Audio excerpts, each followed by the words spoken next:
sorry. Today I have a very special guest with me. As announced, Burton Eller, our legislative director for the National Grange, has returned to give us a little bit of insight into what's going on in Washington, D.C. Here, April 7th.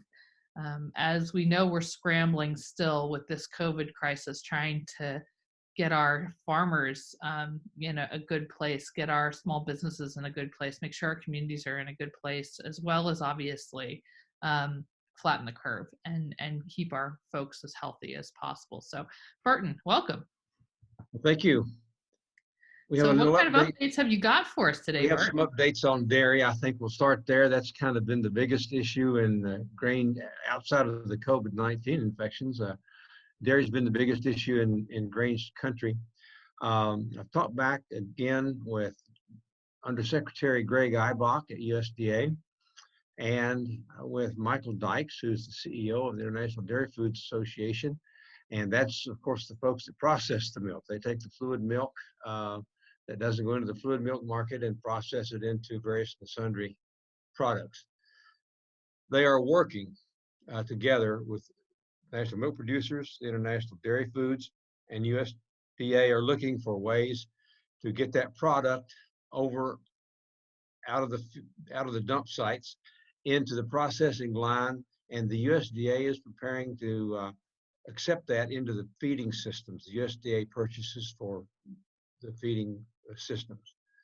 So that's in progress. How fast it can move, they're all saying we're hoping for fast results.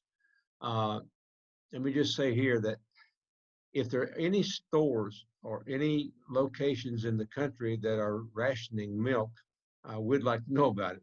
The pipelines are full, the delivery routes are full. There should not be any disruption in fluid milk deliveries to retail stores, to retail outlets. That should be moving. We've heard that some states still over the weekend were rationing milk, and we don't understand that. If it's an issue of needing more trucks from the processor, we'll go to work on that.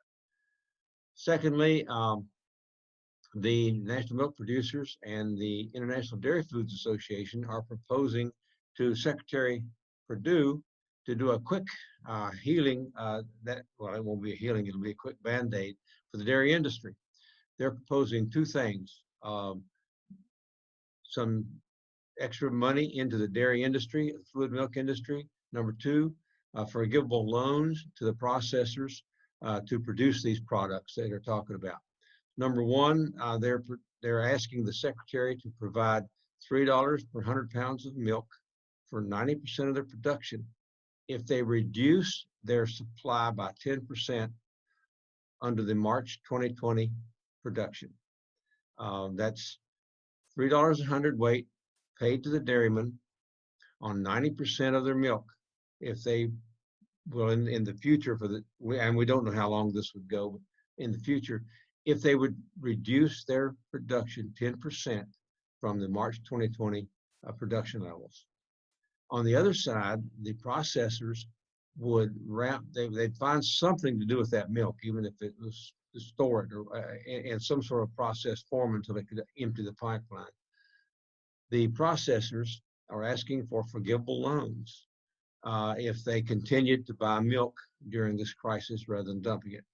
And we don't know the status of those loans quite as to, we don't know the structure of those loans at this point. But that's an interesting development over the weekend that they proposed to the Secretary. Secretary has the extra money in the Commodity Credit Corporation account, and will, it's just one of those things where, and Undersecretary Ibach is working on it continuously, and we hope to have better updates in a few days, but at least the cogs of solution are moving. We were talking about late last week that we had hoped to get some things into the pipeline, and some things are starting to move. This would be similar to the paycheck protection and the small business loans, et cetera, and we just don't know the particulars from USDA and how fast this can move. But it'll need to move pretty fast, and I do think there's some money there to do it. And again, the dairy producers should get together and contact their co-op and ask how this is coming along, what the status of the $3 is on the milk, and what's the status of the forgivable loans to their processor that needs to take that milk that's being dumped. Is there anything that can be done to help? We'd certainly try. Although there's a lot of good heads working on it. Burton, I have a question for you. I mean, I think the word unprecedented seems to be the word of the day, but it almost feels as if this is an unprecedented speed at which we are trying to solve a real-time problem. But I have to think that there were real-time issues that were coming about, especially in war times and things like that. Is this something truly unprecedented in Washington to be trying to come up with these solutions on the fly? Or is there some blueprint to follow for these legislators and these regulators and everybody involved in trying to keep our agriculture afloat? To my knowledge, we've never tried to solve a milk product and delivery, a milk product manufacture and delivery problem in a few weeks' time. I mean, and we've never had a program roll out this fast. Let's say it rolls out in the next few weeks. We've never had a program roll out this fast that would pay producers to cut their milk production. Those things usually take months and months and months, and they're bound by regulatory proposals and rules. And we are unprecedented here in the regulatory arena. Regulations and rules are being cut and expedited, and I don't ever remember a time that there's anything come close to this. It's almost like, let's get it done. There's not an argument whether we do it, it's just how we do it. And that's sort of unprecedented in Washington. I think that that's an interesting point to make, because some of us as consumers don't know where our role is. We just know that we hurt for those dairy farmers when we see that product going down the drain. So knowing that, is there a suggestion besides, which I think is a really valuable thing that we need to repeat, if you see a store rationing milk or milk products, let Burton know, because he is talking with these other people, and as part of the group who is trying to find ways to have solution here. But besides going and being the monitor for all of our stores around us and making sure that we are able to get that information to you for action to be taken, what other things can Grangers be doing right now, specifically for the dairymen, but then also for other ag producers? Well, if there's anything that they have for sale, buy it if you can. That will add to your food stock. I mean, if they're, I'm sure that some of these producers would give you some gallons of milk if you come by. But if there's anything for sale locally from that farmer, that's the first thing you can do. It's not only the dairymen that are hurting really bad. The beef and pork markets have tanked even further this week. The pork market is off well above 30% this week, and the cattle market is off well above 25%. So we're bordering on a 30% loss in beef and 35 to plus percent in pork. The other meat complexes are hurting, not quite. I mean, they haven't reduced as much, but that's like saying, hey, the stock market went down 30% in the last 2 weeks. We've had some tanking in all areas. So everything is taking a hit. Part of that is because we're adjusting products to new consumer retail markets. We're taking it out of restaurants, we're taking it out of food service and having to shift it into retail, the food stores and the outlets. The other is that we've reported our first cases in processing plants this week. Major beef and pork processors have had some infections on the lines, and they've had to cut down production on some plants. And in one case, a large pork plant in Iowa has shut doors and to disinfect everything and to test its workers. That's going to back up product for a long time, and it's going to disrupt delivery if it grows. So it's a complicating process. It's going to get worse before it gets better. We were just all wondering how long it would take for the production end of the product to start having problems, and we're there. So if A plant cannot produce the problem out the back door. It can't get on the truck to go down the supply line. It can't reach the retail store to the consumer. So we're looking at a lot of that backup for a while. I want to kind of go back for a second, and I want to address something that I think we hear a lot um, in the agricultural lobby area, and that is most people um, seem to believe that most farming is corporate farms, and so hearing that the cattle and the pork market and all of those things has been crashing, they assume that there's a large corporate body that can absorb some of that loss. But really, 95% of farms are owned by families, right? A little bit bigger than that. Yeah, it's close to 98% of the farms are owned by family. It may be a subchapter S, but it's a family corporation. It may be an independent single person. But yeah, the processing companies, the food companies may be a big corporate conglomerate. But when it comes to producing the raw material on the farm, that's still family farmers.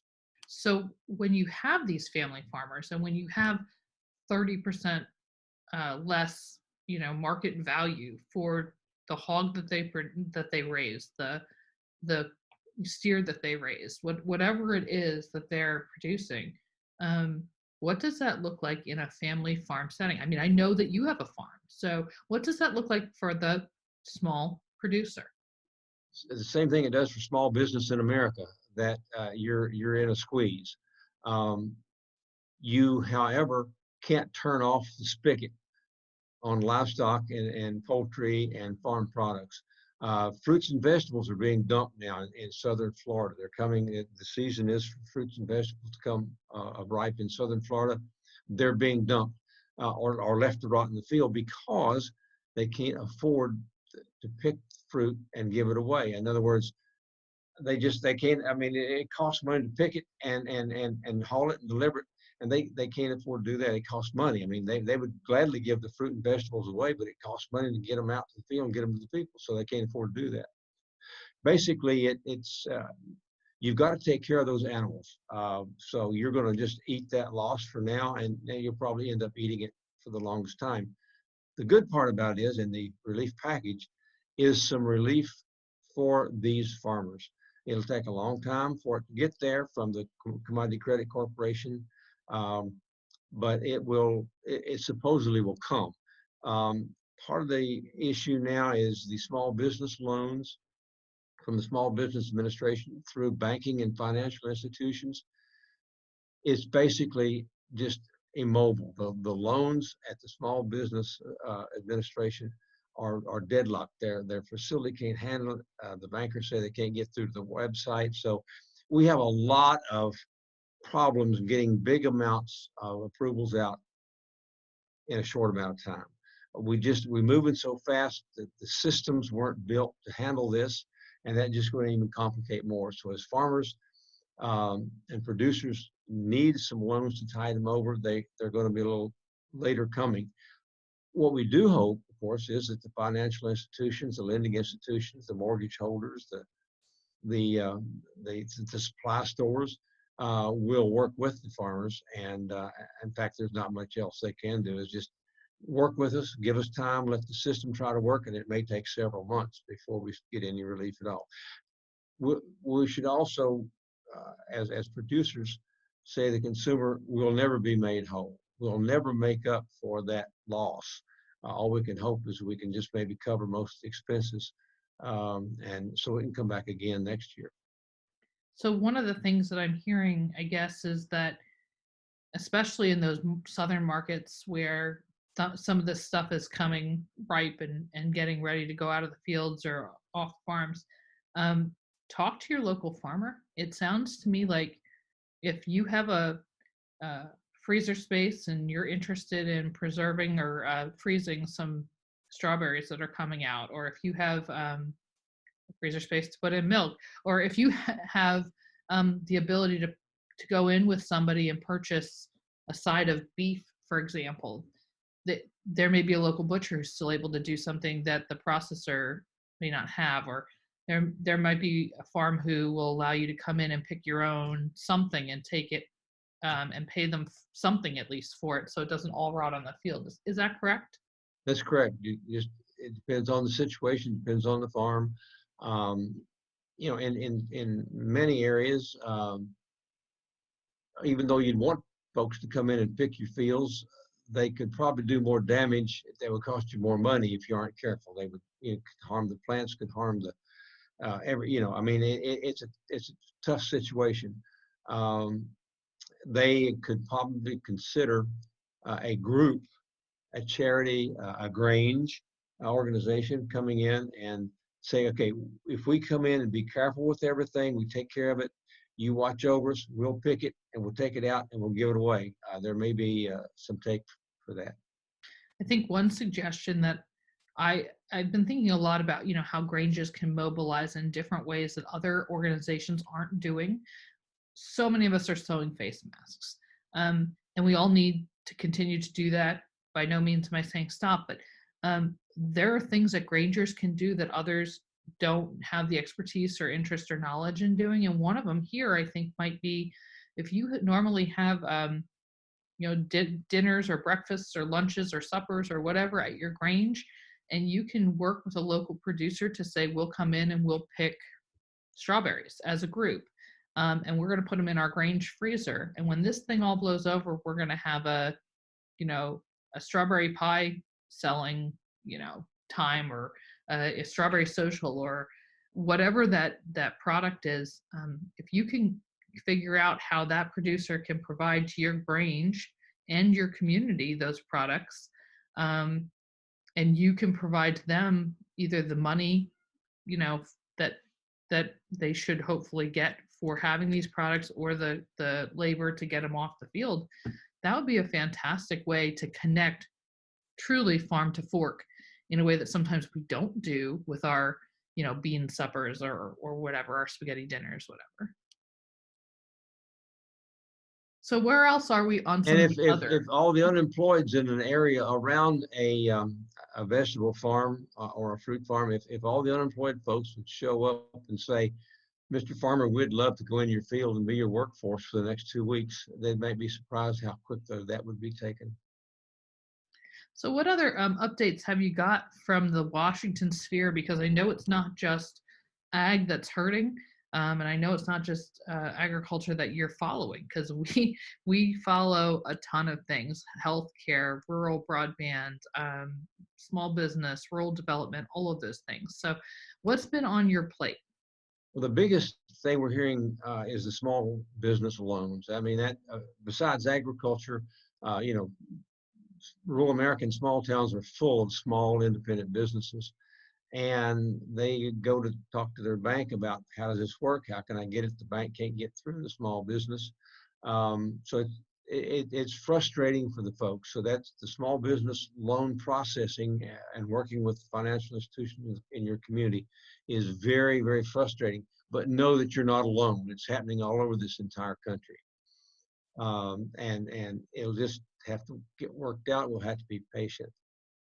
The medical community and the pharmaceutical companies, the research companies that I work with are basically pulling all the stops to do the research, as we were talking about last week, to go to the libraries and pull out research that maybe hasn't come to fruition over the years for one reason or another, but it may be effective in this case, and they're testing that. So again, we tend to bash the chemical industry, the research industry, the pharmaceutical and biopharmaceutical industries, but to my firsthand knowledge, they are busting tail right now to find some solutions, to find some mitigations, and to produce what they can produce. And they may not get paid for it. I mean, they're doing things that may not make a dime for them.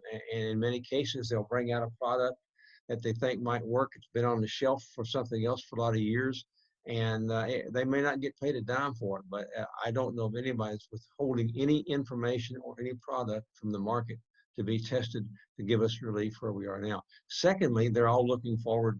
What about the future? What about the summer? What about next fall? What about next winter? And what can we do to be prepared? So they're doing two phases. They're doing right now phase one, and they're doing future phase two. Um, and we are, we're looking forward to some results here before summer. Some fantastic cutting edge results from that industry. You also mentioned previously that we have had three now stimulus packages. Of course, the biggest one that we all heard about and know about is the $2.2 trillion one that includes stimulus checks for most American taxpayers. But I hear that there's a stimulus round four on the horizon. Can you talk a little bit about that and about how Grange is involved? Well, I can speak very little about it. There is a lot of talk. I believe there's total agreement that there probably will be another one.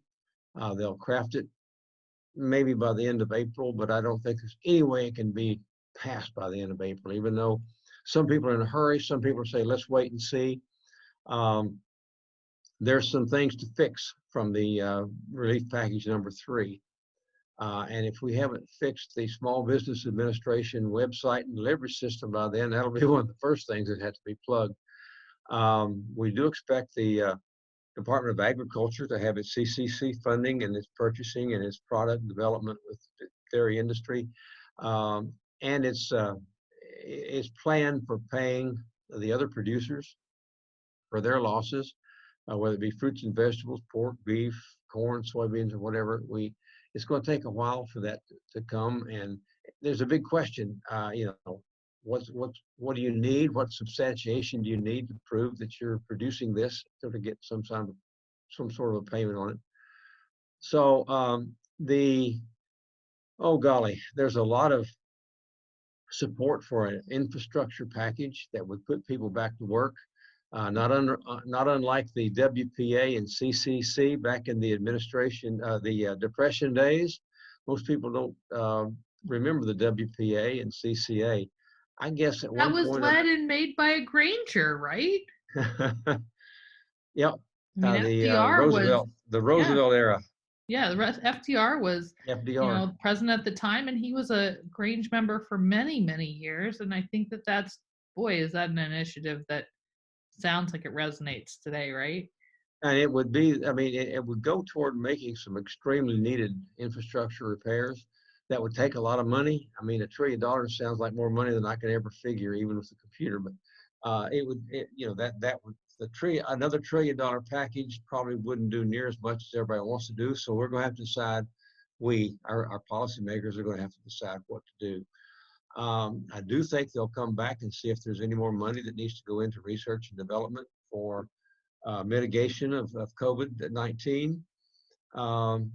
I do think they will patch up some holes in the previous 2 or 3 relief packages. They meant well, but maybe they're just not working. So what do we have to do to patch them up? Some things that Grange is thinking about in phase 4 is we've gotten a lot of money for broadband deployment. The fact that we have so many kids that are having trouble getting on remote learning right now. In some areas, a telemedicine can't be done because you don't have the hookup. The problem with that in rural America of telemedicine is people with ongoing needs and illnesses and new illnesses that are non-COVID related are not getting treated, are not getting care. And they can't go into these medical centers. I mean, whatever they have is, whoops.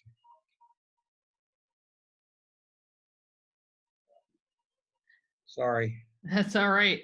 I know that we're all scrambling to figure out how to make technology work for us at all times, and I bet you It should be cutting off, but it's not. I bet you that's an important phone call from one of these people looking for your opinion on some of this stuff. In fact, that's No, what I was going to they're ask looking you. for a solution, maybe. Well, that's what I was going to ask you. You probably are getting phone calls from places that you haven't gotten them from for a while or Well, ever. and people are really just trying to do what they need to do the best thing they can do. So, what we will ask maybe, and this is a proposal we'll have to bring to the leadership, but in everyone in Congress talks, okay, we need more broadband, we need more broadband, we got to take care of this rural divide, and to some extent it's urban divide in city centers like Detroit.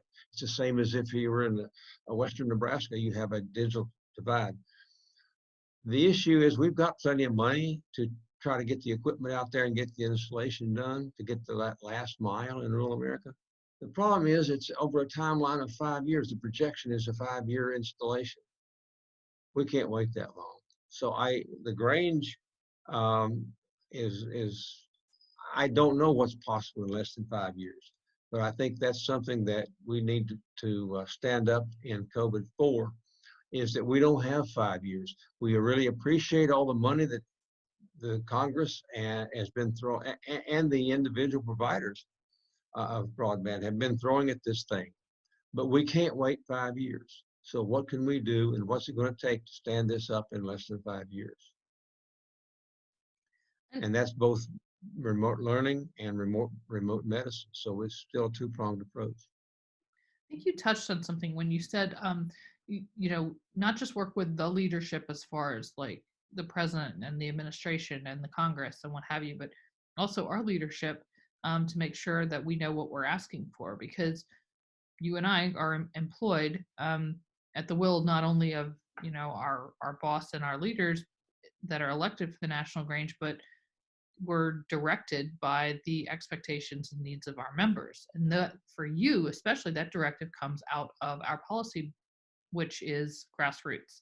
So at this time, has there been anything that you've noticed that there's kind of we didn't know that this was coming, we were not prepared for this, but are there any resolutions that you're hoping to see, or actions that you could have taken more quickly if you had had policy in place on the books that you're learning from? Or is that something to kind of think about after we're out of the storm?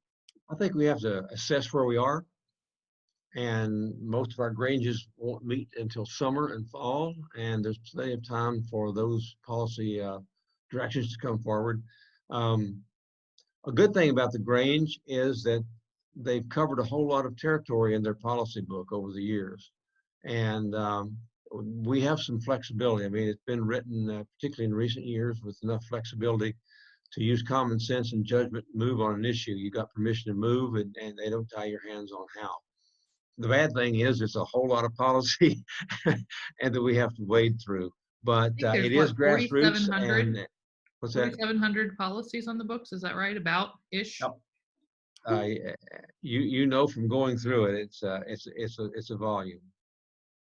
And you were just saying it is grassroots. So I mean that means our members are writing these at their local level, but they're not having those meetings right now. Or if they are, they're doing them through platforms like this and Zoom. So it's really good to mention.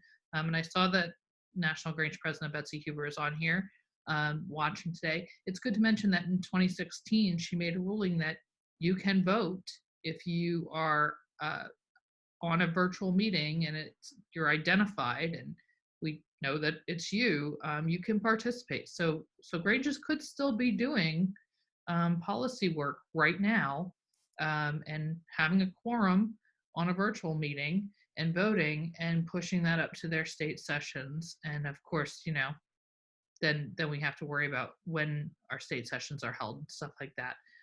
But that work can still be done. Sure, exactly. So any other information that you have to provide us? I know that you actually just had some information released about signing on to a letter about including immunizations in some of the Medicare or Medicaid stuff. Yep. We just signed on to a letter with a big group of patient advocacy groups to enhance the immunization of seniors.